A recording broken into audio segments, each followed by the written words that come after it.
이거는 세 개를 동시에 이렇게 연결하는. 시작하면 되나요?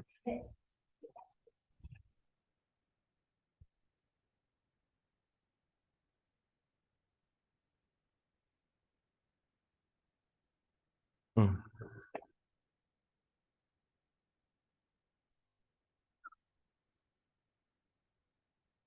네, 네, 네.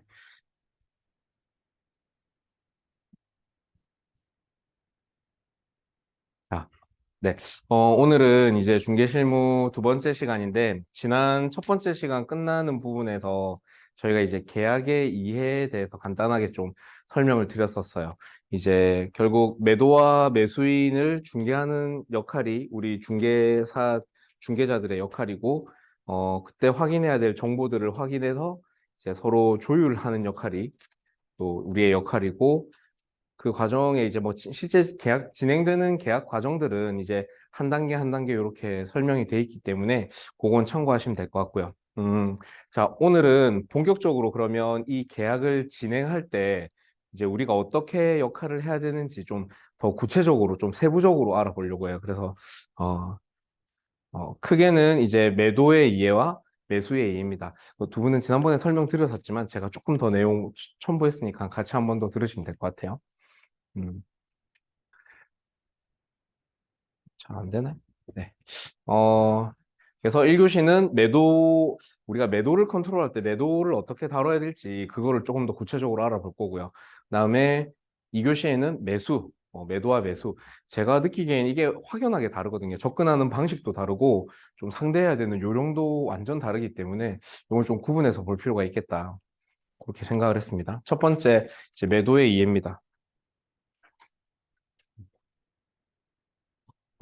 우리가 매도인을 접근할 때, 매도 쪽을 컨트롤할 때 좀 중요하게 생각해야 되는 가장 키포인트 세 가지가 요거 세 개. 매물 확보, 그 다음에 정보 확인, 그리고 이제 금액 조율. 여러분들 제가 오늘 요 수업 이제 끝나는 시점에서 한 번씩 다 실습을 할 거거든요. 이제 전화 통화로 여러분들이 실제 매도인을 상대하는 연습을 해볼 거고, 또 전화 통화하면서 매수인을 상대하는 연습도 해볼 거예요. 그래서 오늘 수업 제가 설명드리는 거 좀 귀담아서 잘 들으셔야 돼요. 특히 이제 매도는 요 세 가지가 핵심 포인트인데, 첫 번째 우리가 매도인에게 물건을 확보를 해야 되는데, 이 물건 확보하는 방법들 설명드릴 거고요. 그다음에 확보된 물건의 정보를 확인하는 방법들, 그리고 이걸 이제 마지막에 이제 손님을 붙여서 이제 협상을 하고 이제 조율을 할 때 어떻게 금액 조율을 할 것인가 요걸 좀 볼 거예요. 첫 번째는 이제 매물 확보 요령입니다. 어, 이제 물건을 구해야죠. 여러분들 이제 뭐 오픈을 하시거나 이제 부동산 업을 하실 때 가만히 있으면 이제 뭐 물건을 가져다 주는 게 아니죠. 실제 뭐 아파트나 원룸 오피스텔에 1층에 이렇게 자리하고 있으면은 뭐 지나가는 로드 손님들이 오며 가며 이렇게 물건을 맡길 수도 있어요. 그리고 처음에는 이제 이 업을 하시면은 주변에 지인분들이 또 이렇게 물건을 맡겨주시기도 하기 때문에 뭐 그런 식으로 접수되는 물건들 외에는 우리가 실제 발품을 팔아가지고 물건 접수를 하러 이렇게 다녀야 됩니다. 어, 크게 오프라인, 온라인, 그다음에 그 외 방법으로 구분해 봤는데 첫 번째는 이제 오프라인 방법입니다. 어, 보시면은 음, 먼저 첫 번째는 이제 전단지 작업인데요. 실제 저희 부동산에서 쓰고 있는 전단지들이에요. 그래서 필요하실 것 같아서 제가 나중에 단톡에 이 파일들도 같이 좀 첨부를 해드릴게요. 일단 이 손바닥만한 전단지 요거를 이렇게 만듭니다. 뭐 예쁘게 만들어도 되고, 그다음에 가장 중요한 거는 내가 이제 전달하고자 하는 메시지가 뭔가. 그래서 우리가 매물 구한다. 뭐 재개발 구역의 매물을 구하든지, 아파트 매물을 구하든지, 뭐 기타 매물들을 구한다. 그리고 연락처 이렇게 기재해가지고 요런 전단지를 만들면 실제 저도 그랬었고 처음에 이제 이 일을 시작하면서 거의 한 6개월 정도는 매일 한 두세 시간씩 이거 전단지 1,000장씩 만들어가지고 다 테이핑해서 그 전날 이거 들고 아침에 출근할 때 이제 전단지를 쫙 돌리고 출근을 했었어요. 그때도 겨울이었기 때문에 되게 추웠었는데 이거 막 붙이러 다니다 보면 땀 나가지고 막 패딩 벗고 막 그렇게 했었거든요. 이게 실제 이 베이스로 깔리는 이 작업이 좀 되게 기본이 돼야 됩니다. 그래서 실제 우리가 뭐 컴퓨터로 이제 업무를 많이 하고 사무실에 있다 보니까 현장 이런 식으로라도 좀 접근하지 않으면 되게 현장감이 많이 떨어지거든요. 그래서 저도 이제 저희 직원들 처음 왔을 때 시키는 게 요거부터 제일 먼저 해요. 그래서 매일 이제 출력해가지고 잘라가지고 테이핑 작업하고, 그러니까 어떻게 보면 좀 되게 노가다고 수작업인데, 근데 이게 어떻게 보면 좀 제일 내가 겸손하게 이 시장에 이제 들어가는 그런 자세라고 생각이 됩니다. 그래서 전단지를 붙이고, 이 전단지를 붙이는데도 뭐 요령이 있어요. 이제 이제 구역을 돌면서 이렇게 붙이기도 하고 또 무작위로 붙이기도 하는데, 보통은 이제 사람들이 그 집에 드나들 때 이렇게 좀 눈에 잘 띄는 곳에다가 붙이면 좋고요. 간혹 가다가 이제 신축 아파트들이나 이런 데는 광고하는 걸 되게 싫어하기 때문에 이런 무단으로 뭐 불법 광고물 게시하고 붙이는 거에 대해서 엄청 막 싫어하고 막 전화 옵니다. 아파트 관리소에서 전화가 와요. 그래서 누가 이 아파트에 이런 거 뭐 함부로 붙이라고 했냐? 그러면 아이고 죄송합니다, 죄송합니다 그냥 하고 그냥 끄는데요. 근데 이제 뭐 막 신고할 거다, 뭐 구청에 고발해가지고 뭐 벌금 내게 할 거다, 뭐 그렇게 하시라고 는 경우도 있는데, 실제 뭐 구청에 이게 신고 접수 들어가도 한 번에 뭐 바로 과태료 처분하지 않고요. 또 한 두세 번 정도 이렇게 중복되면은, 그래서 제가 지난주에 그 구청 공무원하고 좀 친하게 잘 지내야 된다고 했잖아요. 이게 토지정보과에서 연락 오기 때문에, 그래서 미리 안면이 있고 친분이 있으면 아 죄송합니다, 뭐 저희 직원들이 돌리다 보니까 실수로 붙인 것 같아요, 다음부터 주의하겠습니다 하면서 이렇게 넘어가면 됩니다. 어떻게 보면 영업의 일환이기 때문에 뭐 이런 것들은 요령껏 잘 하시면 되고, 그 다음에 뭐 또 붙일 때도 그죠? 뭐 아파트 문에 붙였는데 이거 떼다가 테이프 접착력이 너무 강해가지고 막 페인트 다 벗겨지고 이러면 얼마나 속상하겠어요. 그런 막 전화 와서 욕하고 하시거든요. 그러니까 최대한 붙일 때 조금 안 떨어질 만한 이런 쇠붙이나 뭐 플라스틱 쪽에다 붙여가지고 이렇게 보이게끔 하고, 그다음에 요 전단지가 조금 성의 없어 보이거나 되게 그 좀 별로면 진짜 그냥 쓰레기 취급해서 그냥 바로 버려버려요. 그래서 조금이라도 눈에 잘 띄게 만들어서 이렇게 갖고 가서 나중에 갖고 있다가 연락 주시게끔, 생각보다 요거 갖고 가셔서 갖고 있다 연락 많이 주십니다. 그래서 요런 거는 이제 매일 뿌려야 되죠. 그리고 우리가 이렇게 영업을 하듯이 다른 부동산, 다른 실장님들도 다 이렇게 똑같이 작업을 해요. 그래서 현장 나가다 보면 많이 마주칩니다. 내가 붙이고 있는데 저기서 이제 붙이면서 와요. 그럼 나도 붙일 때 이제 상대 다른 부동산들 거 다 떼거든요. 그래서 사실 다닐 때 이렇게 조그만한 뭐 힙색이나 가방 넣고 다니면 쓰레기가 거의 가득 차 있습니다. 다른 부동산들 거 뗀다고 그래 하는데, 마주치면 좀 서로 민망하죠. 그래서 좀 얘기를 해요. 죄송합니다. 뭐, 저희 거는 뭐 떼지 말죠. 이렇게 하고 지나가면서 또 등 돌아가면 또 바로 떼거든요. 그러니까 이런 게 비일비재하다 보니까, 어, 그래서 매일 돌아야 돼요. 똑같은 구역도 내가 이 구역을 한번 진짜 두세 시간 동안 천장 다 붙였다. 진짜 나 고생했다. 이제 연락 오겠지. 이러고 다음날 다른 데 가면 그 사이에 또 다른 부동산들이 싹 다 떼가고 청소하시는 분들이 싹 다 떼가고 그렇게 해요. 그래서 붙이는 것도 좀 반복해서 이렇게 열심히 붙여야 될 필요가 있고, 그다음에 시간대도 좀 중요합니다. 이게 사람들이 이제 문을 열고 닫을 때 언제 어떻게 좀 이걸 눈에 들어오게 할까, 그래서 그런 것들도 좀 고민하셔서, 보통은 이제 뭐 전 아침 일찍 붙이거나 아니면은 뭐 집에 계시는 어머님들 아버님들 같은 경우는 이렇게 뭐 낮에도 들락날락 하시면서 보니까, 또 퇴근하기 전에 또 집에 붙여놔야 들어가면서 사람들이 문 열고 들어갈 때 볼 거니까, 그런 시간대들도 좀 잘 고민해 보시면 좋고요. 음. 그다음에 전단지 뭐 형태나 규격 같은 건 정해져 있는 게 없기 때문에 뭐 활용할 수 있는 여러 가지 사이즈로 만들어 가지고 뭐 전봇대 같은 데도 붙이고요. 그다음에 신호등 기둥에도 이렇게 붙이고요. 뭐 오만 대 다 붙이긴 합니다. 그래서 네. 뭐 그냥 아예 지역 뭐 구별, 동별 이렇게 게시판 있는 곳에 거기도 붙이고요. 문에도 붙이고 아파트에도 붙이고 다 붙이죠. 그다음에 이런 것들은 이제 아예 조금 더 깔끔하게 만들어서 해당 특정 구역, 특정 아파트, 내가 저 아파트니까 손님이 전화가 오는 거죠. 그래서 뭐 롯데캐슬 스타 매물 좀 구해주세요 이러면 그 아파트 벽타기 하는 겁니다. 그러면 딱 특정 양식을 조금 더 고급지게 예쁘게 만들어 가지고 이렇게 붙여놓으면 연락 실제로 많이 옵니다. 뭐 도는 데는 1시간, 2시간밖에 안 걸리는데 실제 이렇게 연락이 와서 막 한 세네 개씩 뭐 네다섯 개씩 물건 접수되면 훨씬 이득이죠. 그래서 뭐 이런 식으로 물건 작업하고 접수하면 돼요. 그 다음에 두 번째는 이제 서신 작업하는 방법입니다. 그냥 편지 작업이죠. 편지. 지난번에 한번 설명드렸는데 보통 어떻게 하냐면 저희가 하는 방식을 그냥 설명드릴게요. 여기가 점포 4구역, 5구역. 네, 요번에 주한 해제되고 진행되는 곳인데, 이렇게 뭐 특정 구역을 딱 지정을 합니다. 특정 구역을 지정을 하면, 지금 이렇게, 요건 카카오 맵인데, 맵으로 건물 하나하나 찍으면 주소 나오잖아요. 그럼 요 주소로 건축물 대장 검색을 합니다. 그러면 뭐 점포동 몇 다시 몇 변지 이렇게 나오면 그 주소로 건축물 대장 열람을 하면 이제 소유주랑 뭐 취득 날짜랑 현재 소유주 주소지가 같이 떠요. 네. 요거는 오픈으로 열람되어 있는 할 수 있는 정보이기 때문에 요걸 이제 카피해 가지고 이렇게 아예 대장을 만드는 겁니다. 그래서 이것도 어떻게 보면 되게 수작업이고 이제 노가다죠.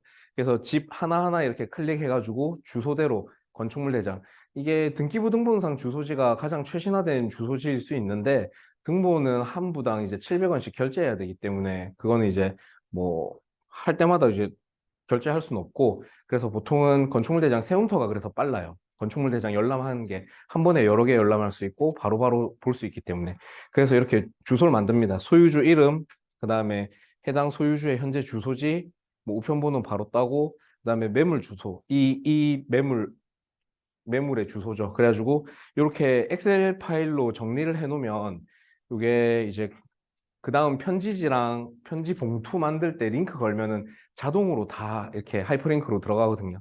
그래서 이렇게 구역 작업을 해서 물건 대상 주소지를 만들면 요런 이제 편지 양식이 있죠. 한글은 안 되고 마이크로 워드는 가능합니다. 그래서 워드에다가 이렇게 링크를 걸어 놓으면 이 성함에 아까 그 요 엑셀로 걸어놨던 요 성함 링크 걸어 놓으면 자동으로 쫙 들어가요. 그리고 여기 이제 주소지도 매물 주소, 여기 매물 주소 맨 끝에 있는 주소 링크 걸면은 자동으로 쫙 들어갑니다. 그래서 이렇게 연결시켜 놓으면 내가 일일이 수작업 안 하고도 한 번만 대장 만들고 링크 걸면 쫙 다 만들어지니까 좀 편리하죠. 그렇게 해서 뭐 저는 누구입니다. 이렇게 편지 드리는 것은 뭐 요로 해서 살려고 하시는 분 계시니까 좋은 조건에 맞춰 드릴게요. 그래서 내주십시오 하고 이렇게 편지를 보내는 거죠. 음.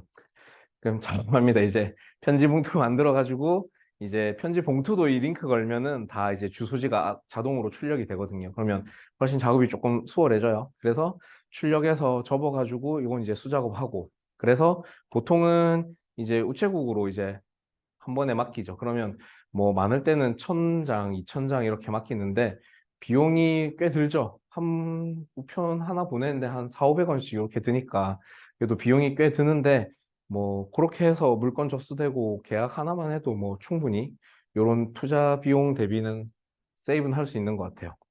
그래서 이렇게 발송을 한다. 뭐 요거 할 때도 그냥 소소한 팁이긴 한데, 그 집배원 분들이 편지 넣을 때는 도로명 주소가 요즘에 훨씬 편하세요. 그래서 여기 이제 받는 사람 주소 쓸 때는 도로명 주소로 만들어서 보내는 게 좋고요. 예전에 그냥 옛날 직원 그대로 긁어서 붙였다가 뭐 다시 반송도 안 하고 하는 경우도 있고 발송할 때 수치 그거 뭐 반송 불요로 하면 됩니다. 그래갖고 만약에 수치자가 없거나 하면 그냥 거기서 알아서 폐기해라. 이걸 굳이 또 우리 쪽으로 다시 반송시킬 필요 없다. 그래서 반송 불요로 해가지고 보내면 편해요. 그 다음에 이게 만약에 내가 한 특정 사무실에 소속되어서 이 작업을 하게 되면 그 봉투 자체도 그냥 주문 제작하는 게 낫습니다. 그 아예 해당 우체국 그 직인을 등기필로 해가지고 해놓으면 그 우체국에서 일일이 도장을 안 찍어도 되거든요. 그래서 우체국 사람들하고도 친하게 지내야죠. 이거 알려면. 네. 자, 그 다음에 요거는 이제 이렇게 아까 전단을 붙이는 방법, 그 다음에 편지를 보내는 방법, 그 다음에 요건 이제 지주 작업입니다. 그냥 진짜 이제 대면하러 가는 거죠. 요럴 때는 보통 등기부등본을 떼요. 내가 헛걸음하면 안 되니까 실제 등기부등본을 떼서 보면 여기 등기부등본에 소유자랑 소유지 주소, 소유자 주소가 나오죠. 실제 이 주소가 현재 거주하고 있지 않은 경우도 있긴 해요. 근데 대부분은 여기 이제 현 주소지랑 일치하기 때문에 찾아갑니다. 그래서 이제 찾아가서 뭐 잠복 비슷하게 계속 기다리죠. 이제 주인분 나타날 때까지. 이게 갑자기 뭐 이렇게 집에 들이닥치거나 하면 사실 불쾌해하거나 조금 이제 싫어하시거나 거부감을 표현하시는 분들도 계세요. 그럴 때 최대한 이제 뭐 상황을 잘 설명드리고 네, 상냥하게 잘 인사드리고 해가지고 이렇게 컨택해서 매물 받으면 됩니다. 음, 그래서 만나서 실제 이렇게 뭐, 네, 급하거나 중요한 큰 물건 확보할 때는 직접 만나러 가는 것도 확실히 필요해요. 네. 이렇게 하기도 합니다. 요거 아까 서신 보낼 때 뭐 이런 경우 있어요. 사람들이 이제 자기 집으로 편지가 오면 되게 좀 당황하면서 전화 오는 경우 있습니다. 우리 집 어떻게 알고 내 주소 알아가지고 보냈냐. 그러면은 이제 공손하게 잘 말씀드리면 돼요. 이게 뭐 개인정보, 그러니까 대부분 사람들이 개인정보 유출됐을까 봐 걱정 많이 하시는데, 아, 그런 거 전혀 아니고, 저희가 이렇게 물건 찾으시는 손님 계셔가지고 인터넷으로 다 누구든지 열람할 수 있는 공개된 정보입니다. 그래서 요 주소까지만 저희가 확인하고 보내드린 거고, 뭐 개인정보 유출 이런 거 아니시니까 걱정 안 하셔도 됩니다. 이렇게 잘 안심시켜 드리는 그런 멘트도 필요해요. 싸우지 마시고. 막 욕하고 막 뭐라 합니다. 그러면 좀 기분 안 좋을 때는 막, 뭐, 알겠습니다. 안 보낼게요.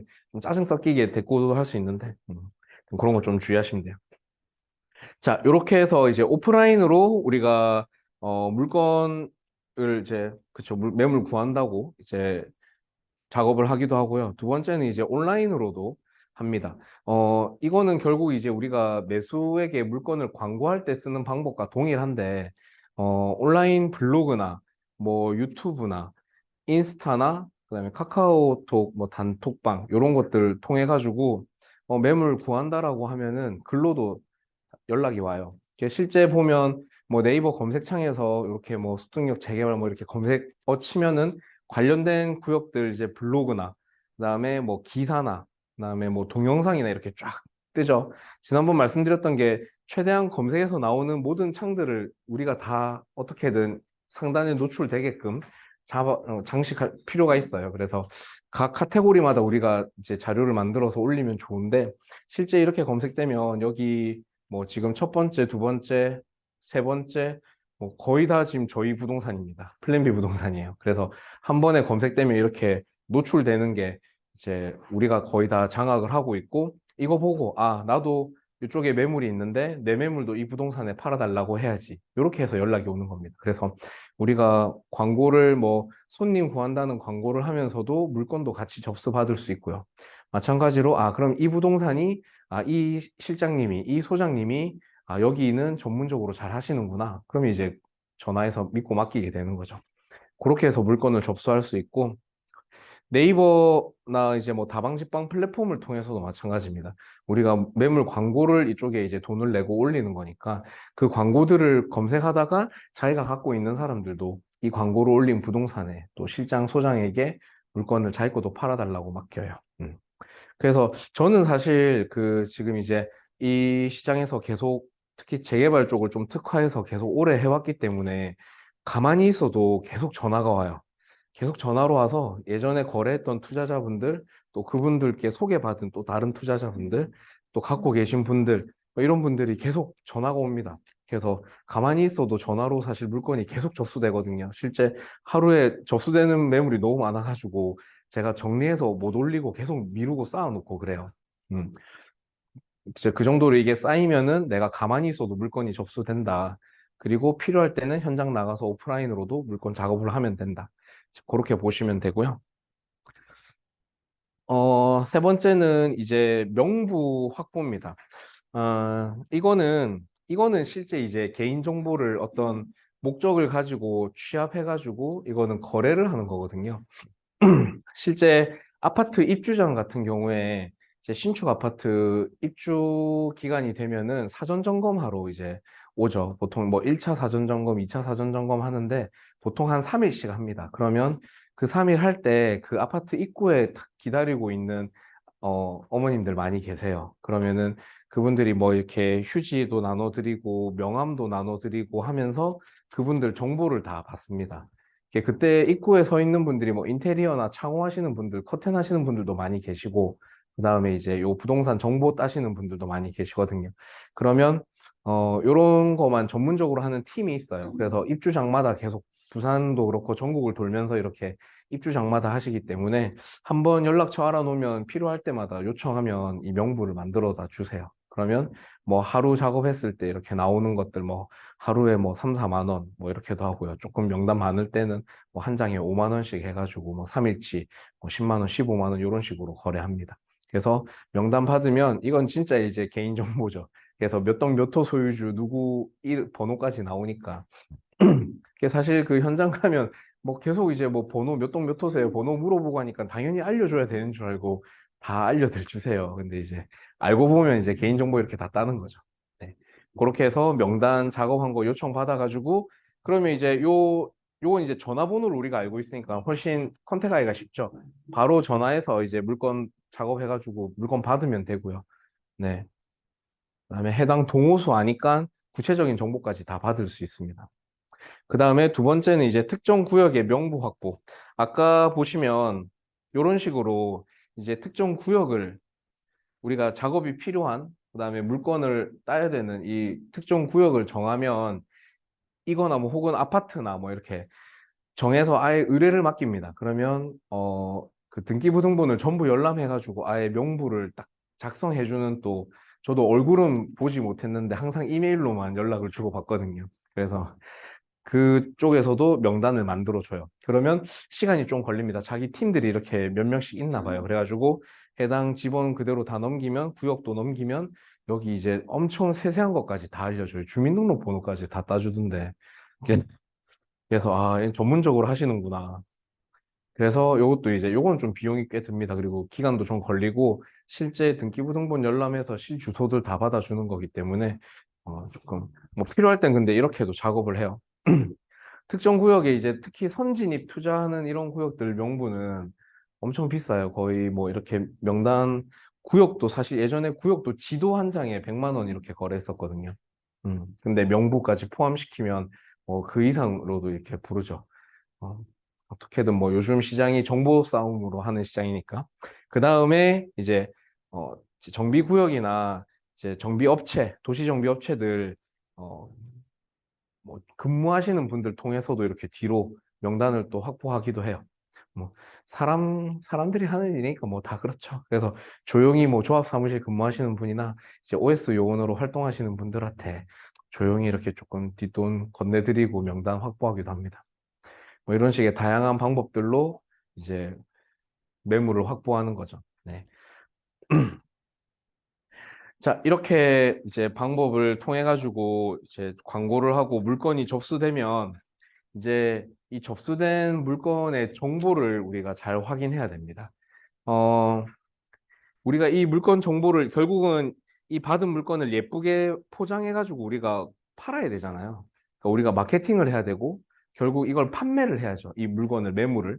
그러니까 이 매물을 판매를 하려면 이 매물을 잘 알아야 되고 이걸 판매할 때 우리가 광고를 필수적으로 해야 되는 그 항목들이 정해져 있어요. 그래서 공인중개사법 시행령 17조 2에 보면 중개 대상물의 표시 광고가 법률로 정해져 있습니다. 그래서 먼저 중개사무소 명칭, 소재지, 연락처, 등록번호, 그다음에 개업공인중개사의 성명, 요게 필수적으로 이제 광고할 때 들어가야 돼요. 그래서 제가 지난번에도 우리 단톡방에 제가 요걸 캡처해서 올려드렸는데 여러분들 뭐 중개사 자격증을 갖고 계시든 안 갖고 계시든 어떤 부동산 중개 대상물을 광고 홍보하시려면 일단 사무소 어딘가에 등록이 먼저 되셔야 되고 그 등록되어 있는 번호를 받아가지고 이제 광고를 하시되 뭐 인터넷으로 광고를 하든 뭐 오프라인으로 광고를 할 때도 요 5가지 항목들은 필수적으로 조그만하게라도 기재를 해야 돼요.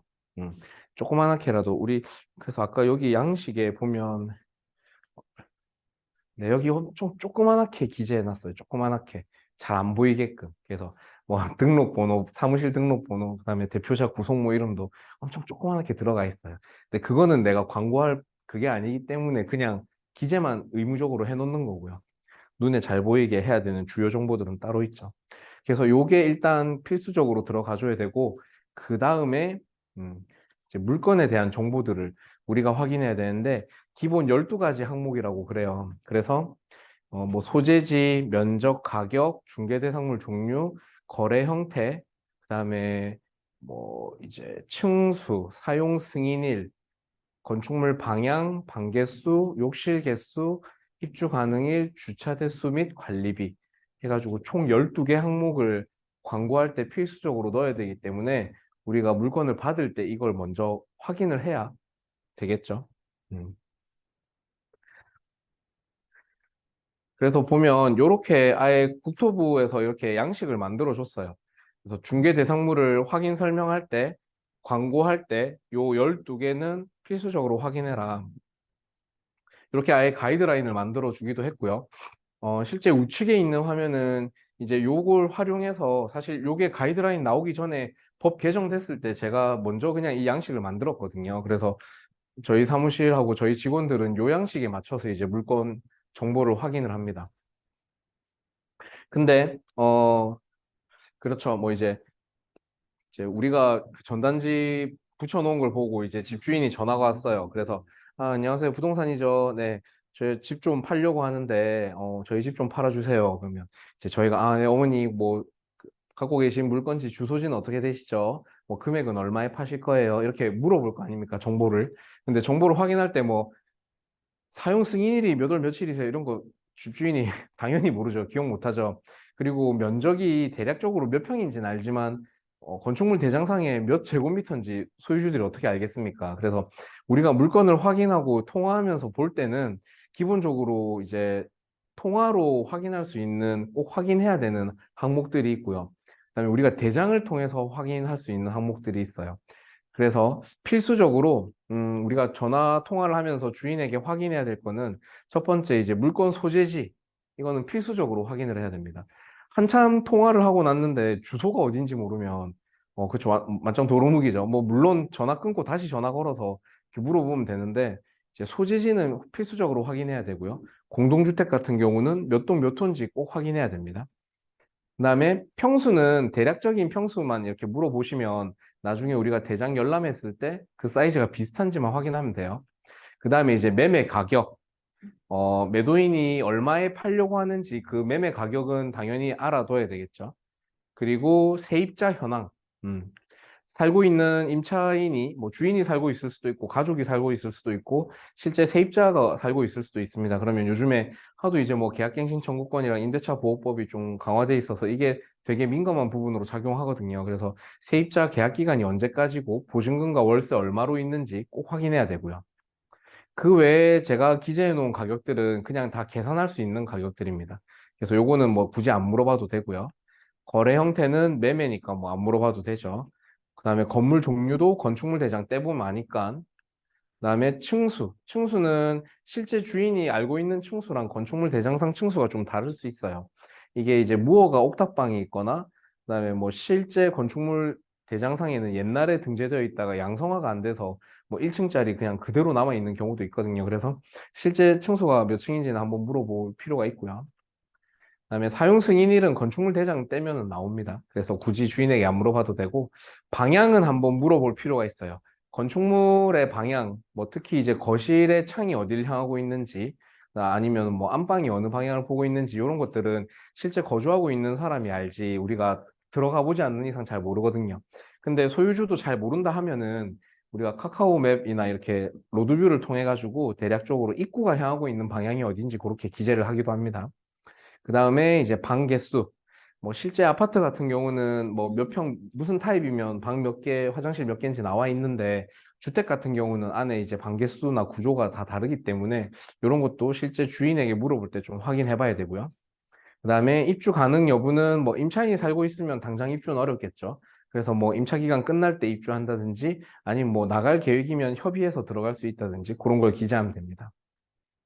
주차는 이제 뭐 보통 아파트 공동주택들은 뭐 다세대 원룸들도 웬만한 주차장들은 있는데 그냥 노후된 동네 재개발 구역 같은 곳들은 주차장이 없어서 이 주차 표시를 할 때 뭐 불가 없음 이렇게 기재할 수도 있지만 그래도 뭐 어떻게든 가능하다라는 걸 이제 설명드리는 거죠. 저는 조금 부정적인 단어를 광고에 넣는 걸 별로 안 좋아해서 주변에 뭐 거주자 전용 주차장을 쓰거나 소규모 공용 주차장을 쓰면 됩니다라고 이렇게 기재를 합니다. 그리고 관리비. 관리비는 보통 단독주택 같은 경우는 별도로 나가는 관리비 뭐 누구한테 납부하거나 하는 게 없는데 이제 집합 건물이나 공동주택 같은 경우는 이제 뭐 총무나 관리자가 따로 있어요. 그래서 다달이 관리비가 얼마 나가는지도 확인을 할 필요가 있습니다. 이게 요즘에는 세를 잘 받기 위해서 임대인이 관리비를 세입자 대신에 내주는 그런 경우도 있어요. 근데 이게 매매 조건에서 확인이 꼭 돼야 되는 게 관리비를, 그쵸, 임대인이 내고 있는데 이걸 그대로 인수하게 된 경우면 어떻게 보면 자기 돈이 앞으로 계속 나가는 거잖아요. 그러니까 금전과 관련된 부분들은 명확하게 확인하는 게 꼭 필요합니다. 그래서 이런 것들도 확인하고. 그 다음에 저는 이제 이 물건의 특징을 그래도 집주인한테 꼭 물어보라고 말씀드려요. 왜냐면 결국 우리가 이 상품을, 이 부동산, 이 제품을 예쁘게 포장해가지고 우리가 팔아야 되는데, 이 물건을 제일 잘 알고 있는 사람은 아무래도 주인이잖아요. 그래서 뭐 언제 수리를 하셨는지, 혹은 뭐 리모델링이나 뭐 도배장판, 혹은 뭐 등을 하나 교체하더라도 언제 수리하고 손봤는지 주인이 제일 잘 알고 있기 때문에, 그래서 어필할 수 있는 장점을 알려달라고 물어보세요. 그럼 뭐 우리 집은 뭐 작년에 올수리 싹 다 하고 진짜 깨끗합니다. 사진도 꼭 좀 보내주세요 해가지고 사진 자료도 확인하고 그렇게 해서 물건을 정리하죠. 음. 그래서 우리가 이 12가지 항목들을 확인할 때 실제 꼭 주인에게 다이렉트로 물어봐야 되는 이런 필수 항목들이 있다는 거. 그리고 그 외 항목들을 굳이 막 물어볼 필요는 없죠. 이런 거는 센스 있게 참고하시면 되고요.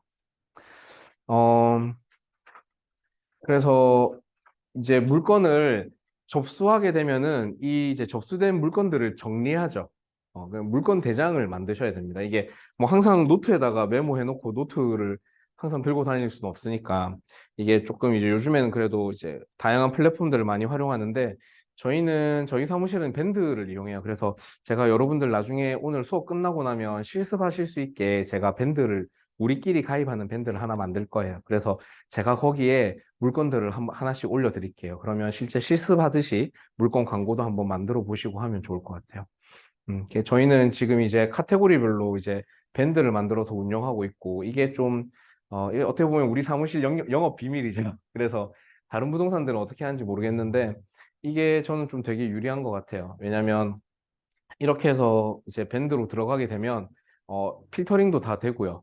검색도 다 되고요. 그다음에 사진 자료들도 이제 업데이트 할 수 있기 때문에 이거를 이제 언제든지 볼 수 있죠. 핸드폰으로도 볼 수 있고 컴퓨터로도 볼 수 있고 그래서 뭔가 커뮤니케이션 할 때 훨씬 좀 빠릅니다. 실제 이렇게 엑셀 대장으로 활용하기도 해요. 만들어서 쓰기도 해요. 대부분 부동산들이 이렇게 아마 만들 거예요. 근데 이렇게 하면 뭐 당연히 소팅은 쉽죠. 종류별로 소팅할 수 있으니까 뭐 오름 차순, 내림 차순으로 필터링 하긴 쉬운데 이걸 이제 뭐 언제든지 내가 열람하기가 조금 제한되더라고요. 그리고 막 핸드폰이고 하니까 막 키우기도 좀 불편하고 해서 다양한 방법들을 활용하시면 됩니다. 그래서 둘 다 이용했는데 계속 저희는 좀 밴드 쪽으로 많이 몰린 것 같아요. 근데 좀 단점도 있어요. 매물이 너무 많이 쌓이니까 이게 이제 사실 올린 지 업데이트 된 지 얼마 안 됐는데 쫙 밀리는 바람에 이제 눈에 안 띄면은 사실 이 매물이 있는지 인지하기가 어렵거든요. 그래서 그런 단점들을 조금 보완하는 방법도 좀 고민해 볼 필요는 있는 것 같아요. 자, 그래서 확인되고 이제 정리된 물건들을 모아가지고 결국은 이제 이렇게 정리된 물건을 광고를 하고 이제 홍보를 하면서 어, 매도 쪽을 설득을 해야죠. 어, 마지막엔 결국 금액인 것 같아요. 결국 매도인도 금액을 비싸게 받고 싶어 하는 거고, 매수도 어떻게든 싸게 사고 싶어 하는 거죠. 그래서 그 중간 조율하는 게 우리 중개인의 역할인데, 음, 이 매도인 컨트롤 할 때는 조금 그냥 제가 몇 가지 그냥 원칙을 만들어 본 거예요. 일단 무조건 싸게 받아요, 싸게. 무조건 싸게 받아야 돼요. 왜냐면 비싸게 받으면 팔기 어렵잖아요. 그러니까 아무리 좋은 매물도 비싸게 받으면 팔기가 어려워요. 그래서 이제 우리가 손님을 대할 때는 이제 이 투자자 마인드가 아니고 우리는 중개인 마인드로 가는 겁니다. 중개할 때는 매도인에게 물건을 어떻게든 싸게 받습니다. 싸게 받으려면 어떤 단점들을 사실 좀 부각시켜야 되죠. 그리고 조금 부정적인 부분들을 좀 많이 끄집어내서 이유로 들어야 돼요. 이게 이제 네 번째 보면 장단점 중에서 단점을 좀 강조해라. 어, 똑같은 이 매물에 한 10가지 특징이 있으면 5가지는 장점이고 5가지는 단점이에요. 그러면 매도인에게 물건 받을 때는 이 단점들을 더 부각시키는 거죠. 뭐 예를 들어 뭐 어머니 이 집이 정말 좋고 큰데 사실 너무 오래됐지 않습니까? 그리고 리모델링이 안 돼 있고 이 체리색 몰딩이나 이런 부분들이 좀 너무 스타일이 올드해서 사실 요즘에 잘 거래되기는 어려워요. 이게 아마 들어오시는 분이나 매수하시는 분들도 이제 리모델링을 싹 다 새로 하셔야 되기 때문에 이런 부분에서 또 비용적으로 많이 들 겁니다. 그러니까 단점을 좀 더 이 주인에게는 내 눈에는 이 단점이 더 크게 보인다라는 걸 설명하면서 어떻게든 금액을 좀 깎아야죠. 어떻게든 싸게 받아야 됩니다. 그러니까, 어, 네. 이게 이제 매수한테는 반대로 나중에 장점을 더 어필해야 돼요. 단점을 내가 굳이 부각시켜서 설명할 필요 없고, 장점을 어필해야 되는데, 이게 이제, 저는 처음에 이게 좀 많이 헷갈리더라고요. 왜냐면 똑같은 매물을 이 사람한테는 이렇게 말해야 되고, 이 사람한테는 이렇게 말해야 되는 게, 뭔가 내가 거짓말을 하는 것 같기도 하고, 뭔가 내가 속이는 것 같기도 하고, 이게 조금 그 가치관의 혼란이 처음에 많이 들었는데, 이거는 명확히 좀 구분해야 되는 어떤 스킬인 것 같아요. 그래서 내가, 손님한테 뭐 사기는 치지 말자, 뭐 거짓된 정보를 주지는 말자, 대신 정확한 팩트를 전달하되 내가 뭐를 더 이쪽에 중점적으로 봐야 되는지만 명확하게 구분 짓자. 요걸 딱 관념을 갖고 접근해야지, 어, 잘 하실 수 있을 것 같아요. 이게 딱 명확하게 분리되는 순간 이제 엄청나게 잘 손님을 대하는 게 되게 스킬풀해지는 거죠. 음. 그래서 단점을 강조해서 좀 싸게 받아야 되고, 그다음에 지금 이런 것도, 지금 시장이 부동산 경기가 전부 이제 집값이 하락하고 있잖아요. 그러니까 사실 지금 매물을 받을 때는 정말 편해요. 그다음에 가격 깎기도 정말 쉬워요. 왜냐면 여러 가지 지금 뭐 선생님 뉴스를 보세요. 뭐 신문을 봐도 그렇고 계속 집값이 앞으로 더 떨어질 거다. 이렇게 전망하잖아요. 그러니까 지금 이 가격에는 안 팔립니다. 진짜 빨리 파시려면 더 낮춰주셔야 돼요. 지금 저희가 갖고 있는 최저가가 이 가격이라서 지금 이거보다 더 낮춰주셔야 팔 수 있습니다. 그래서 어떻게든 싸게 받을 수 있는 지금 명분과 배경이 잘 조성돼 있어요. 그래서 물건은 어떻게든 싸게 받아라. 근데 그 이제 요거 중요합니다. 그 가격을 절대 먼저 말하지 마라. 이게 뭐냐면 물어봐요. 그 매도인들은 우리 집 좀 팔아주십시오 하고 전화가 오는데 요새 뭐 시세는 얼마입니까? 이래 물어봐요. 시세 얼마 하면서 사실 주인 마음속에는 내가 얼마에 팔아야지라는 가격이 이미 정해져 있는데 괜히 물어보는 거죠. 근데 이제 초짜 중개사들이나 처음 하시는 분들이 실수하는 게 뭐냐면 지금 시세가 그러니까 이 지금 집주인은 1억에 팔고 싶어 해요. 근데 지금 시세가 1억 2천, 1억 3천까지 거래가 됩니다. 이렇게 덜컥 말해버리면 주인은 1억에 팔려고 했는데 더 비싸게 물건을 그러면 나 1억 3천에 팔아주이소 이러잖아요. 그러니까 싸게 받을 수 있는 기회를 우리 스스로 날려버리는 거죠. 그리고 뭐 만약에 이제 자기는 1억에 팔고 싶은데 지금 한 8천만 원, 7천만 원에도 안 팔립니다. 이래 버리면은 빈정상하죠. 그래가지고 그럼 내 뭐 안 팔랍니다 하고 끊어부는 경우도 많아요. 그러니까 우리가 절대 조심해야 될 거는 그 손님한테 가격을 먼저 직접적으로 얼마입니다 이렇게 제시하지 않아야 돼요. 제시하면 안 돼요. 왜냐면 이 사람 마음속에 얼마에 있는지 모르니까. 근데 이제 계속 시세를 물어볼 거예요. 그러면 이제 대략적인 범위를 조금 넓게 설정해서 알려주는 필요가 있습니다. 그러니까 뭐 지금 거래되는 게 완전 진짜 최소가는 뭐 한 6천, 진짜 비싸게 팔리는 거는 뭐 한 1억 5천. 그러니까 이 범위를 넓게 주는 거죠. 그래서 그 넓은 범위 안에 자기가 생각하는 금액이 있기 때문에 이걸 팔 때 그래도 얼마에 맞춰주셔야 됩니다. 이런 식으로 좀 접근해야 됩니다. 그래서 절대 우리가 먼저 가격을 말하지 말고 시세를 물어보면 폭넓게 범위를 정해가지고 알려줘라. 그다음에 턱없이 비싸면 웃으면서 받아라. 어, 지금 시세가 1억인데 1억에 팔리는데 난 3억 돼야 팔 겁니다. 이런 분들 계세요. 그러면 사실 좀 저희 입장에서는 시장의 흐름을 아니까 좀 어이없는 가격을 욕심을 내시는 건데 예전에는 뭐 그럼 뭐 다른 부동산에 팔십시오 하고 그냥 끊어보고 그랬는데 그럼 안 되고 이분도 우리 고객이니까 네 알겠습니다. 그럼 저희가 뭐 어렵겠지만 잘 해볼게요 해가지고 손님으로 관리하면서 또 시간이 흐르다 보면 자기가 알아서 시세를 알고 또 낮춰주세요. 그러니까 급한 거 자기 사정이 있고 또 시세 흐름이 어떻게 바뀌는지 알면 자기가 금액을 조정해 주기 때문에 이렇게 연락 오신 손님들 귀하게 잘 관리하면 됩니다. 그리고 요거 이제 수수료는 매도에게 받는다. 음, 이 부동산 거래가 이루어지면 매도인은 집을 팔고 돈을 받죠. 그리고 매수인은 이제 돈을 지불하죠. 그러니까 어떻게 보면 돈이 생기는 사람이 매도인이기 때문에 보통은 매도 쪽에서 수수료를 많이 받을 수 있어요. 그러니까 법정 수수료는 당연히 매도 매수 동일하게 정해져 있지만 어떻게 이제 자기가 가지고 있던 부동산을 현금화시켜서 내가 수중에 돈이 들어온 사람은 매도인이기 때문에 매도인에게 조금 더 수고비나 감사비를 컨설팅비로 이렇게 받을 수가 있죠. 음. 그래서 한번 잘 보셔야 돼요. 결국 우리가 이제 영업을 하는 사람이고 우리도 돈 벌어야 되기 때문에 뭐 시장의 흐름을 잘 봐가면서 이렇게 매도와 매수를 상대해야 되지만 실제 뭐 까놓고 얘기해서 수수료 많이 준 사람이 더 고맙잖아요. 그리고 그 사람 편을 하나라도 더 들어줘야 되는 게 맞거든요. 이렇게 매수는 뭐 법정 수수료밖에 안 줄 건데 계속 깎아달라고 요구해요. 근데 매도는 뭐 이 가격에 팔아주면 뭐 수수료 500만 원 흔쾌히 드릴게요 했는데 내가 계속 이걸 막 이 사람을 깎을 필요는 없잖아요, 그러면. 그러니까 그런 시장의 상황을 잘 봐가면서 이렇게 조율하는 게 좀 중간 역할인 것 같아요.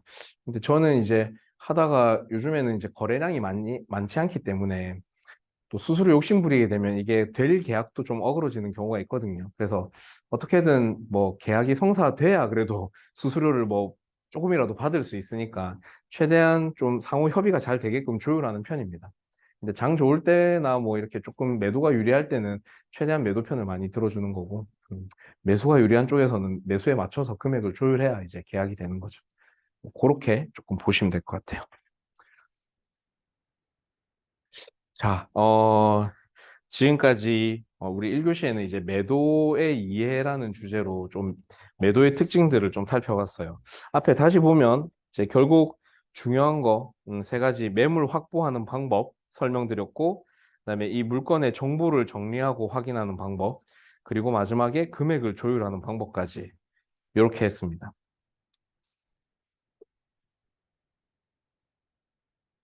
혹시 궁금한 거 있으세요? 왜냐면 제가 이제 실습을 좀 해보려고 하거든요. 여러분 한 분 한 분하고. 음. 전화 통화로 제가 이제 매도인이 될 거예요. 그래서 여러분들께 제가 전화를 걸어서 이제 내 물건 팔아달라고 요청을 드릴 겁니다. 이런 대화로 그냥 시뮬레이션 하듯이 한번 해볼 건데, 앞에 제가 설명드렸던 내용들을 조금 잘 되새기면서 특히 뭐 요런 팁들, 싸게 받고 금액을 절대 말하지 말고 폭넓게 알려줘라. 단점, 이런 것들 조금 기억하면서 한번 해보면 좋을 것 같아요. 어, 제가 하나 이제 그래도 제가 팔 물건을 갖고 있어야 되니까, 음,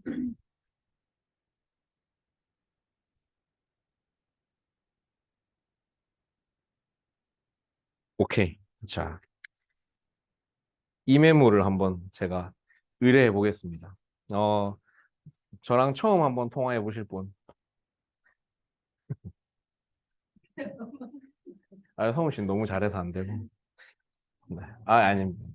바로 가면 됩니다. 미소 씨 제가 한번 먼저 통화를 한번 해보죠. 네.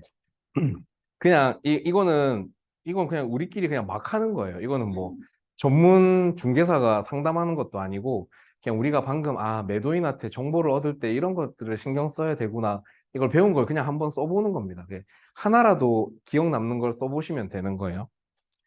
자, 따르릉. 네, 안녕하세요. 부동산이죠. 네, 저 매물 좀 내놓으려고 전화드렸는데 통화 괜찮으세요? 네네. 예. 제가 그 연제구의 거제동 거제 4구역 매물을 갖고 있는데, 네, 거제 4구역 요새 시세가 좀 어떻게 하나요?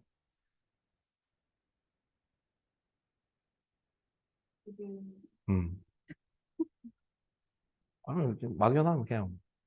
네. 그 정도. 그래요. 뭐 저는 좀 비싸게 팔면 좋은데 사실 좀 돈이 급해서 시세보다 좀 싸게 내놓으려고 전화 드렸거든요. 아, 뭐 최근에 그래도 한 1억 7, 8천은 거래된 것 같은데 맞나요? 네. 더 싸게 나온 매물도 있습니까? 그러면 더 낮춰야 되겠네요. 제 금액도. 네. 그러면 제가 1억 5천에 한번 내볼게요. 네네. 1억 5천에 내볼게요.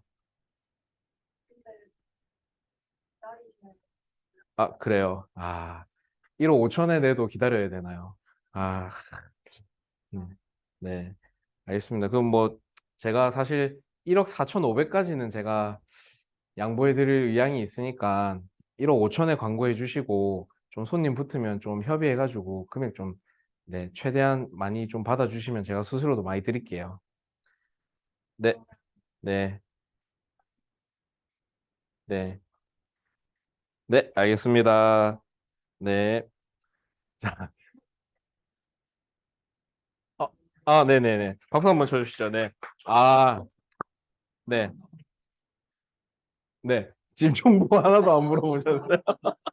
제가 지금 주소랑 뭐 하나도 안 물어봤어요. 지금 어디에 뭐 파는지 시세만 신경 써서 그래요. 네. 아 근데 되게 잘하셨어요. 제가 깜짝 놀랐던 게 지금 이제 거래되는 가격을 이제 먼저 저한테 물어봤고 제가 생각하는 금액을 뽑아낸 다음에 그거보다 더 낮게 팔아야 된다고 계속 유도를 했죠.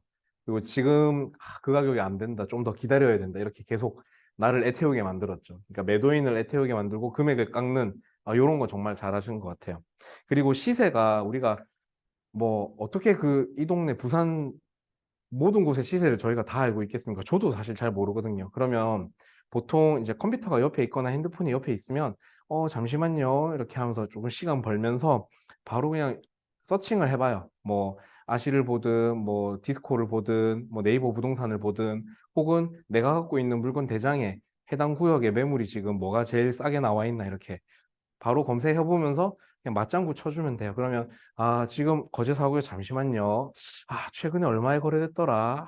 뭐 요즘에 거래가 없어가지고 이렇게 계속 뭐 중얼중얼하면서 시간 좀 번 다음에 그래가지고 이제 물건 확인해요. 그래 딱 하나 딱 캐치되면 그러면 요즘에 원룸은 한창 받을 때 뭐 한 1억 7, 8천도 됐는데 지금은 한 1억 4천 정도 최저가가 1억 4천에 나와 있네. 이걸 딱 인지하면 이제 이 사람한테는 어떻게든 더 싸게 받을 수 있게끔 이렇게 얘기를 해보는 거죠. 그렇게 해서 만약에 또 정확한 시세를 내가 지금 모르겠다 그러면은 시세는 제가 뭐 한번 확인해가지고 정확한 시세 다시 한번 파악해서 말씀드릴게요. 이렇게 하면 됩니다. 네, 잘하셨고요. 뭐 다른 정보 아무것도 확인이 안 됐네요. 네. 그러면은 오케이 잘하셨고 두 번째는 어, 어, 네. 제가 성함이 김민지. 네. 우리 수강생님, 김민지 수강생님. 자, 제가 두 번째 케이스로 한번 물어보겠습니다. 뜨르르르르르. 네, 안녕하세요. 네. 네, 부동산이죠. 네, 제가 그 물건 좀 내놓으려고 하는데, 네. 제가 지금 거제 4구역 매물을 갖고 있거든요.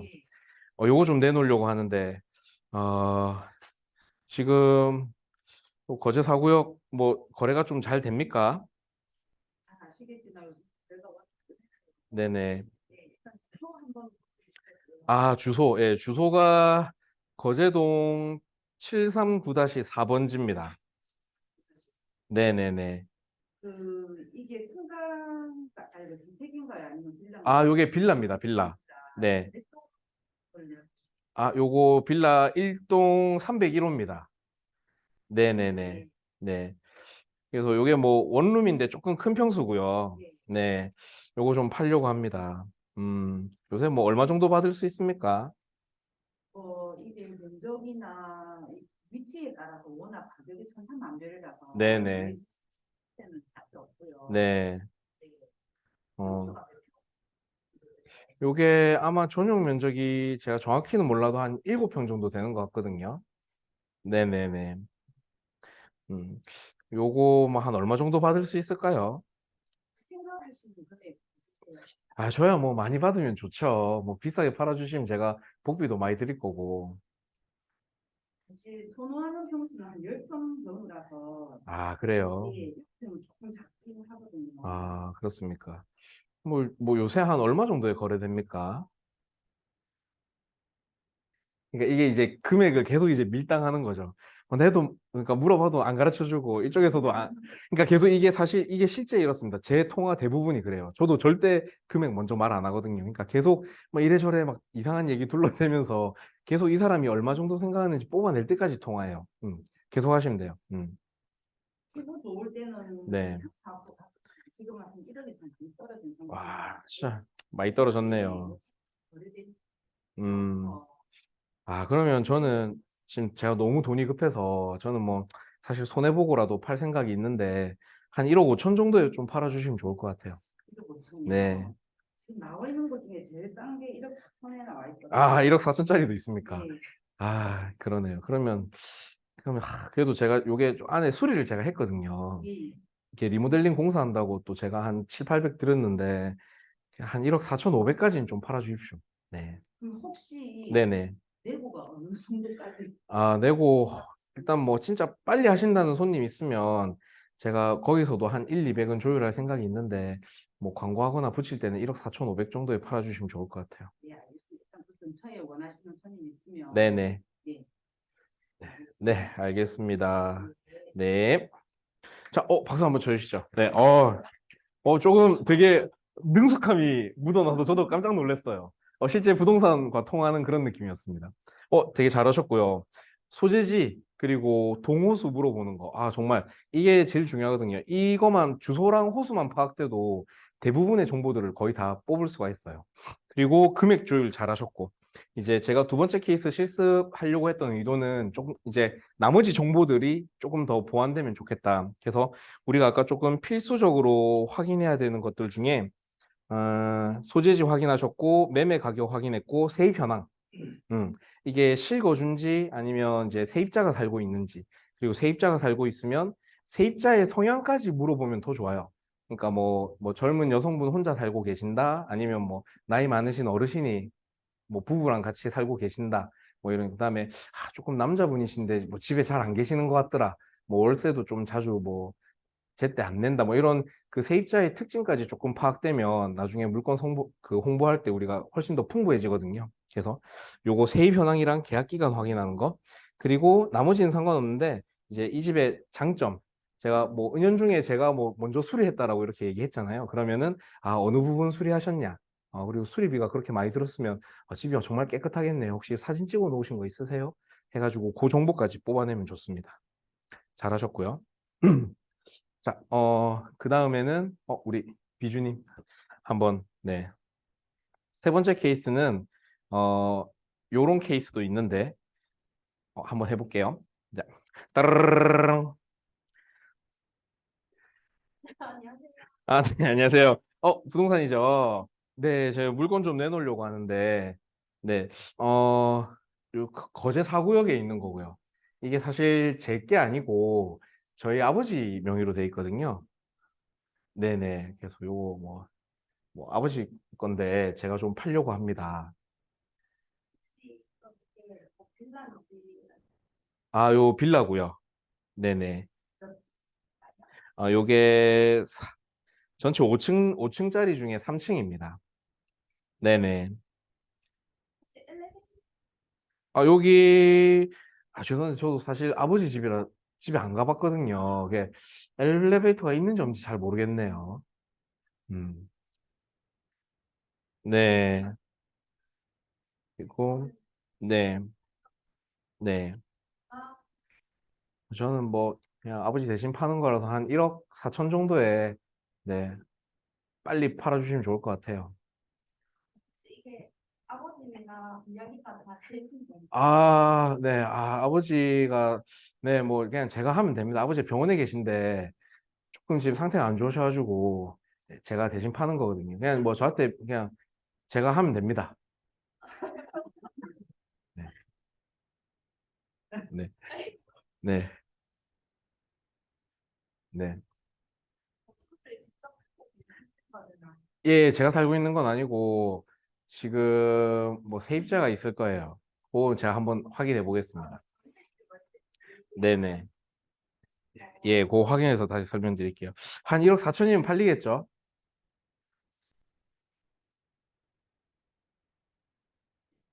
네네. 그래요. 뭐 금액은 뭐 어떻게든 뭐 팔릴 만한 금액으로 제가 맞춰드릴 테니까 좀 빨리 팔아주시고 이거 뭐 팔 때 뭐 저희 아버지가 오셔야 되고 이런 건 아니죠? 오셔야 되는데 오시면 네. 아니면은 어, 미입자가 네네. 음, 알겠습니다. 뭐 하여튼 뭐 빨리 좀 팔아주십시오. 네. 이제 임차인 확인 제가 확인해서 연락드릴게요. 네. 박수 한번 쳐주시죠. 네. 어, 아까 되게 핵심 포인트를 딱 잡으셨어요. 이게 아버지하고 얘기되셨나요? 그러니까 이 의심을 꼭 해야 됩니다. 이게 왜냐면 이게 원래 이제 실질적으로 우리가 실무에서 해야 될 때 꼭 챙겨야 되는 것들은 있어요. 그건 제가 아직 설명 안 드렸으니까 당연히 모르시는 건데 제일 중요한 거는 그 이게 팔려고 지금 의뢰하는 의뢰자랑 이 소유주가 일치한지 꼭 확인이 돼야 됩니다. 실제 이런 경우 많아요. 그러니까 뭐 부모님 재산인데 자녀가 그냥 대신 팔아버리는 경우가 있고, 그다음에 뭐 형제 건데 뭐 다른 형제가 파는 것도 있고, 부부 건데 부부 거도 이렇게 대신 파는 경우가 있고, 이게 명의자 본인이 아닌 경우에는 어떻게 해야 되냐면 본인 확인을 꼭 해야 됩니다. 그래서 지금 의뢰하고 이제 우리 부동산한테 맡겨주는 사람이 따로 있더라도 실제 어 그 가계약금이, 그러니까 결국 돈이 움직이기 직전에는 이 실소유주하고 직접 통화 한번 해가지고 우리가 뭐 가계약금 들어가기 전에는 뭐 신분증이랑 모든 걸 확인할 수는 없으니까 최소한 실소유주랑 통화를 한번 해서 본인의 매매 의사 확인을 꼭 녹취를 해놔야 돼요. 음. 이게 어떻게 보면 가장 필수적인 절차고, 나중에 계약서를 작성하거나 진행하게 될 때는 본인이 참석 못할 경우에는 본인의 인감 도장과 인감 증명서를 동봉한 위임장을 만들어 가지고 대리인이 이제 모든 걸 다 받아서 권한을 위임받아서 와서 계약서를 작성해야 됩니다. 근데 아까 요 경우에 조금 특이한 건 뭐냐면 이제 그 아버지가 뭐 병원에 있어서 정신이 오락가락 하시거나 치매기가 있거나 이런 경우가 있어요. 그 이렇게 의사결정이 본인 스스로 힘든 경우에 이게 뭐 한정치사장가 뭐 그런 거 있죠. 그래서 그런 용어가 있는데 이렇게 본인이 의사결정이 힘들 경우에는 법정 대리인 자격을 부여받은 사람만이 이걸 대리로 진행할 수가 있습니다. 그래서 만약에 이게 법정 대리인으로 지정이 되지 않은 상황이라면 그 절차를 거치고 나서 매매를 해야 이게 사고가 없어요. 이게 특히 부모님 재산을 이제 특정 자녀 누군가가 처분을 하게 되면 이게 나중에 상속 문제로 다른 형제들하고 걸릴 수도 있거든요. 그래서 막 소송 번지고 이러면은 뭐 중개한 사람이 다 나중에 덤탱이 쓰고 막 다 토해내고 개어내. 자연스럽게 그럼 자식이 그렇게 되지는 않는다는 얘기죠. 네네. 법정. 네네. 원래는, 네, 바로 자식이 되진 않고 보통 이제 그 가족, 이제 결혼한 사람, 이제 와이프, 그러니까 남편이 이제 병원에 있거나 의사결정이 힘들면은 와이프가, 그러니까 뭐 부부가 원래 제1순위로 이제 법정 대리인 자격을 받을 수가 있고요. 그 다음에 이제 자녀로 넘어가는데 그 자녀도 순서가 있죠. 그래서 이게 법정 대리인으로 지정이 되지 않은 사람이 진행을 하게 되면은 나중에 이게 어떤 법적인 문제가 생겼을 때 아무도 인정이 안 돼요. 음. 그래서 그것도 되게 중요합니다. 자녀 같은 경우도 특히 형제가 여럿 있는 경우에는 형제들 모두의 동의서를 다 받고, 그러면 네. 뭐 와이프니까 어머니가 계시면 네네. 자식은 일단은 그럴 수가 없는데. 그러니까 법정 대리인을 누구로 지정하느냐에 따른 다른데 이제 그 법원에서 이제 법정 대리인 지정해 줄 때 보통은 처음에 이제 가족을 제일 먼저 해주고요. 그 다음에 자녀로 넘어가고 그렇게 합니다. 그래서 그 확인 되게 중요합니다. 그래서 실제 팔려고 하는 그 의뢰자가 본인이 맞는지 그걸 잘 확인해야 되고요. 자, 네 번째 케이스. 시간이 너무 많이 갔나요? 재밌지 않나요? 네.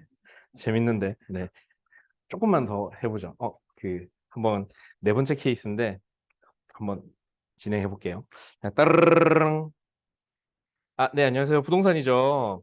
네, 이거 제가 매물 좀 팔려고 하는데, 지금 거제 4구역에 있는 건데, 사실 요거 제가 신축 분양 받은 거거든요. 요거 아직 제가 잔금을 안 쳤어요. 그래갖고 요거 근데 제가 좀 이 돈이 좀 모자라가지고 제가 이거 잔금 못 칠 것 같은데 좀 대체할 수 있는 손님을 좀 구해주시면 안 될까요? 시장님 네네. 어떤 걸 아파트인가요? 빌라입니다, 빌라. 네. 거제동에 있는 빌라고. 네. 이게 잠금 날짜는 잔금 날짜가 1월 말인데 1월 말입니다. 1월 말. 네. 그래서 제가 계약금 2천, 중도금 2천, 총 4천이 들어갔고요. 제가 요거 1억 4천에 분양받았는데 이게 지금 잔금 1억을 쳐야 돼요. 잔금을 제가 모자랄 것 같아가지고 네, 네, 2천 들어갔습니다. 네, 이게 지금 이제 제가 1억 4천에 분양받았으니까 이제 잔금 1억 남았죠. 네,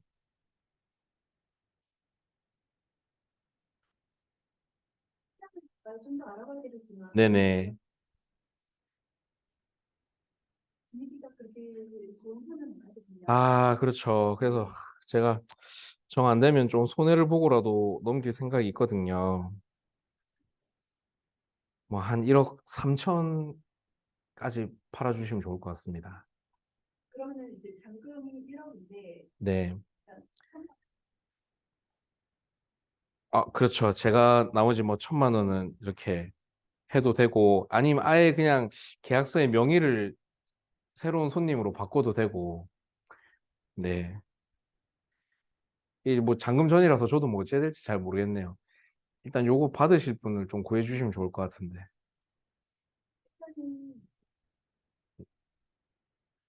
금액은 혹시 더 다운이 될까요? 아 여기 그 뭐지 몇 층인가요? 아, 요게 지금 제가 3층, 네, 5층 중에 3층이고, 제가 이 분양 계약서 쓴 거는 제가 하나 보내드릴게요, 사진을. 네, 뭐 세부적인 내용은 그거 보시면 될 것 같습니다. 혹시 만약에 이제 손님 나오면 네. 아, 제가 분양 가격이 1억 4천인데, 와, 1억 3천보다 더 손해보면, 일단, 그럼 손님 좀 먼저 붙여주세요. 제가 만약에 더 내고가 필요하다면 추가적으로 협의를 해드릴게요. 그 지금 이거 분양받은 명의자분 맞나요? 네네네, 맞습니다. 네, 알겠습니다. 뭐, 손님 좀 빨리 좀 구해 주십시오. 네. 박수 한번. 네. 음. 자, 하다 보면 이렇게 아직 소유권이 넘어가지 않은, 그러니까 잔금을 치기 전인 경우에 물건을 팔아달라는 의뢰를 받게 되신 경우가 많이 있습니다. 이제 요런 경우는 어떻게 정리하면 될까요? 지위를 이전하는. 매수인의 지위 이전. 사실 이게 어떻게 보면 그 미등기 전매가 될 수 있거든요. 그러니까 지금 A라는 매도인이 있고 B라는 사람이 샀는데 B가 등기를 안 치고 C에게 다시 팔게 되면 이게 미등기 전매죠. 등기를 안 하고 넘기는 거니까. 그래서 보통 이제 뭐 분양권이나 이런 거 P 붙여갖고 팔 때 미등기 전매가 하도 많이 성행하다 보니까 이걸 지금 불법으로 정해놨어요. 그래서 실제 이거를 중개하게 되면은 불법입니다. 그래서 다 처벌받습니다. 이게 매도인, 매수인, 중개사 이 세 명이 전부 뭐 각서를 쓰고 뭐 혈서를 쓰고 뭐 절대 우리는 뭐 이거 서로 얘기하지 않는다 하더라도 누구 하나 틀어지면 이거 다 같이 처벌받거든요. 그래서 실제로 요런 경우에는 저는 이렇게 중개해요. 이제 잔금을 쳐라. B, 네가 잔금을 쳐라. 우리가 C는 구해볼게. C는 구해서 어떻게든 우리가 계약금과 중도금은 미리 받을 수 있다. 대신 B, 네가 잔금을 치고 네가 명의를 가져와야 우리가 네랑 정상적인 계약서를 써줄 수 있다. 요렇게 하거든요. 요게 가장 FM입니다. 명의가 넘어가지 않은 상태에서 이걸 바꾸게 되면 미등기 전매로 걸릴 수가 있고요. 그래서 실제 이런 경우에는 지금 등기상의 소유주도 B가 아니라 A죠. 그렇기 때문에 이제 계약금 중도금을 받을 때 C한테 받을 때 이제 에스크로우 제도를 이용해서 우리 부동산이 책임지고 이걸 돈을 받아 놓습니다. 그래서 계약금을 C한테 우리가 부동산이 갖고 있다가 B가 정상적으로 잔금을 치고 명의를 갖고 가게 되면 그날 이제 소유권 접수증을 확인하고 요 B에게 입금을 해줍니다. 그래서 처음에 이제 뭐 필요에 의해서 B가 잔금 치기 전에 계약서는 작성할 수 있어요. B랑 C의 매매 계약서를 작성하고 요런 세부 내용들을 다 설명해 놓습니다. 그래서 네가 잔금 정상적으로 해서 이제 명의가 넘어오고 나면 C한테 받은 돈을 입금해 주겠다. 이렇게 다 기재를 하고요. 음. 네, 조금 다릅니다. 네.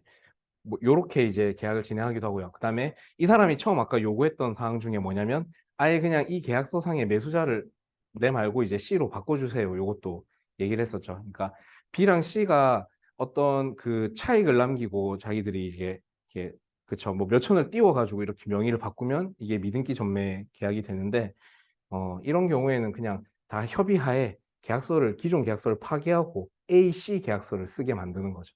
그래서 이렇게 해가지고 새로운 계약서를 작성하게 되면 별도로 미등기 전매는 해당이 안 됩니다. 그래서 어떻게 우리가 할 때 이제 법의 테두리를 벗어나지 않는 선에서 그 안에서 이렇게 진행이 될 수 있게끔 이렇게 만드는 게 중요하죠.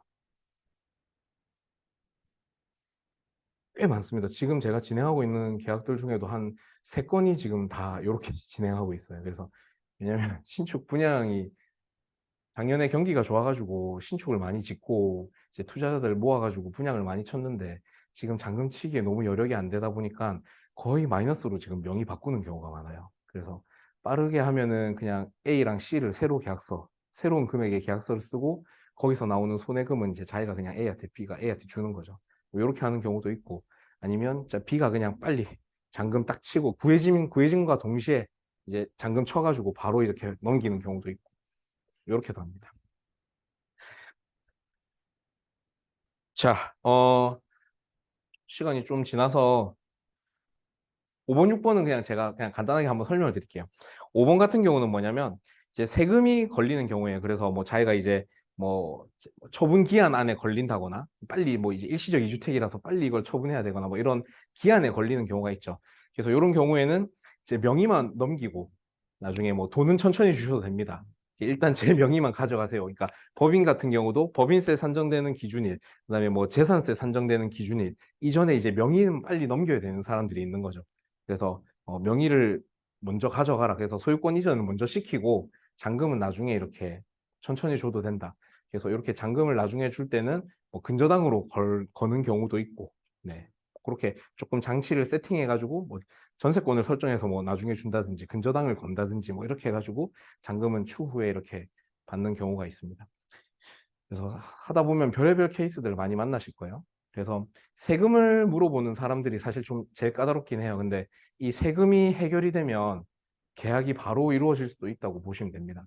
그래서 자기가 지금 이렇게 물어본 거죠. 내가 이 집을 거제 사고요 이걸 진짜 팔고 싶은데 지금 뭐 내가 지금 뭐 4주택자인데 이걸 팔면은 뭐 세금이 얼마나 갑니까? 내 양도세가 얼마나 갈까요? 그러니까 세금을 막 이제 물어보죠. 특히 파는 사람은 이제 양도세. 그리고 내가 이걸 지금 뭐 분양권이 하나 있는데 이게 뭐 다음 달에 이제 뭐 입주인데 이걸 지금 뭐 파는 게 맞나요? 막 이렇게 물어봅니다. 그러니까 세금은 이 각 케이스가 너무 복잡하기 때문에 이 사람이 어떤 재산을 보유하고 있는지에 따라 완전 달라지거든요. 그래서 기본적인 좀 세금 지식은 갖고 있어야 우리가 이 사람하고 상담할 때 조금 풀어줄 수 있는 길을 만들어준다. 그래서 세금을 물어보는 손님들도 되게 많을 겁니다. 그래서 너무 복잡한 거는 세무사에게 상담하라 하시지만 웬만한 것들은 우리가 기본적인 상담을 해주고 조금 내가 좀 심플하다 이게 조금 공부해서 찾아보면 알 것 같다 싶으면 제가 그거는 한번 확인해가지고 말씀드릴게요. 일단 뭐 가능하다는 전제하에 파시게 되면 물건을 내주세요 이렇게 접수하고 나중에 상담해 주면 됩니다. 네, 그런 것들. 네. 자, 1교시는 여기까지 하고 잠깐 쉬었다가 2교시 매수의 이해로 넘어가겠습니다. 수고하셨습니다.